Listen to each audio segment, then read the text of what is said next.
I'm Kelly Kohler, and you're in Long Beach, California, on 4th Street, Retro Row, and you're in my surf shop, 7th Wave. There had been surf shops before, but for 2 years there had been nothing here. And I love Long Beach, so I'm like, there's no surf shop here, there's a lot of surfers here, we have a rich surf history, I have family roots here, let's just do it, you know? I was sick, like just done with working in the bars. That's how I made my money, like bartending and waiting tables. I was just kind of over that. So I'm like, well, I got some money, like what am I gonna do with it, you know? I was thinking initially, I was like, oh, okay, you know, like maybe I could start, you know, like a small brand and see how that goes, and then maybe brand it into a store, like start small, because I didn't have a lot of money and I wasn't gonna take a loan. One of my friends had let me know that, who lives in this neighborhood, that the tiny side of my store was becoming available, and I was like, okay, that's small enough where I could like stock it and we could do this, you know. So I'm like, yeah, maybe I should just do a surf shop.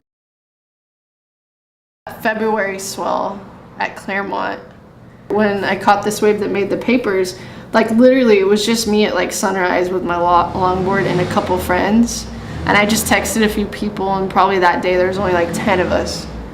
And it was like just our little group, and it was small, you know, but we're like, crazy, this is breaking in. It had like decent shape, like it was kind of loggable. And it was pretty out and, you know, just mellow.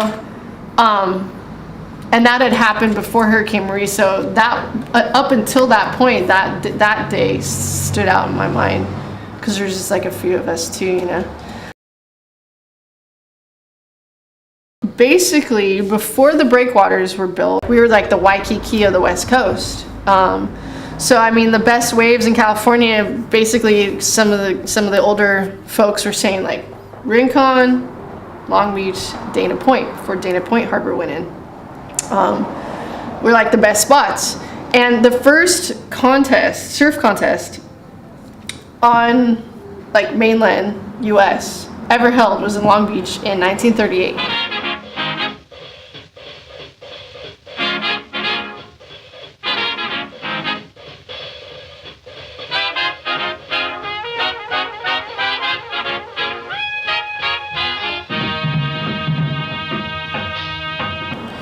And all surf clubs from Hawaii came out, and like Palos Verdes and Redondo, like all South Bay, and like it was like a huge deal.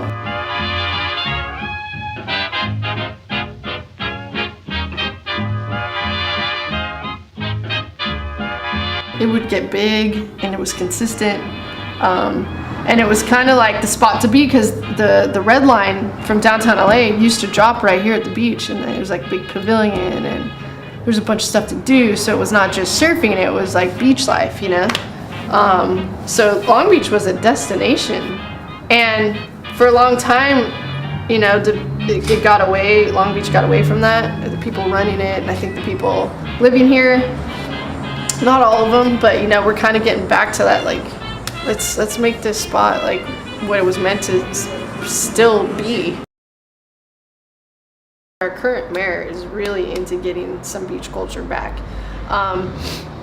If you don't follow his initiatives and what he's doing, which I do, then you might not know, but like they're talking about building in the design, the schematics are awesome, but new like beach snack and restaurant like locations, 3 of them from, you know, the peninsula all the way down to the Pike.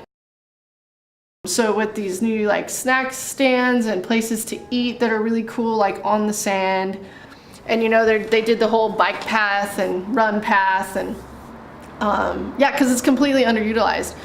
You know, with increased like beach kind of life, you know, there's going to be revenue into this city, and even for people that don't enjoy going to the beach that live in Long Beach, they'll benefit, because the more revenue there is coming in, the more like the mayor can do for the city as a whole. So whether it's pave roads in North Long Beach or do more school programs or police and whatever. That being said, those parking lots I think will be, in the next few, you know, in the next 5 to 10 years, those parking lots will be full for sure.